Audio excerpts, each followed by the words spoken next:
Bring in national trial attorney Mike Jaafar. Michael, today we've seen some testimony, a bit from a nurse that says the defendant was being examined and he lied, saying, I was in this scuffle and I grabbed a guy's hand. He had a knife in it, and I turned that hand around, and then I used his own knife in his hand.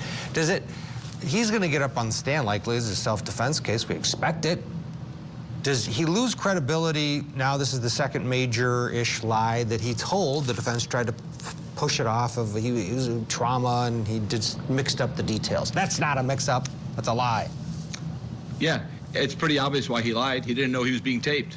It's that obvious. It's pretty simple. In his mind, before he knew he was being taped, right, there was a half dozen other people. It was a river. It was wet. There's no way somebody had a cell phone recording me, right? And there was me. It's more plausible for me to say that one of them had the knife and I just took the knife, because hypothetically speaking, let's just say he did not have the knife. Somebody else had the knife and he took the knife from that person. This case wouldn't have even been charged, right? So he made the right calculation before he lied, that if there's no evidence that I brought the knife, I'm off scot-free, right? So that's why he lied. It was dumb, right? Because we're in 2024, right? Like, I mean, obviously people have cell phone footage of everything, right? So that's pretty obvious why he lied. So he does lose credibility, to answer your question. Loses a lot of credibility, but what are you gonna do, right? When you're a defense attorney, you have to make soup with the ingredients that are given to you. You can't pick your favorite ingredients and make every single soup.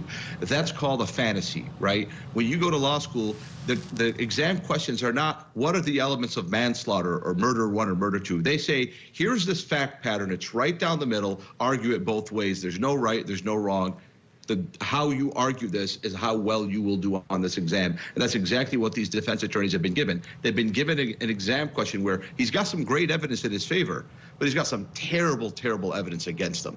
These lies are one of them. Mm-hmm. Enough not to put him on the stand? No, you have to put him on the stand. There's too much here. And a kid died. If he stands mute, he'll be in that jail for the rest of his life. He's got to explain the lies. He's got to explain the inconsistencies. He's got to explain the lies to the police officer when he arrested him. He's got to explain all this stuff. The only person to explain it is going to be your client. Mm-hmm. He's a smart guy, an engineer, speaks 5 languages.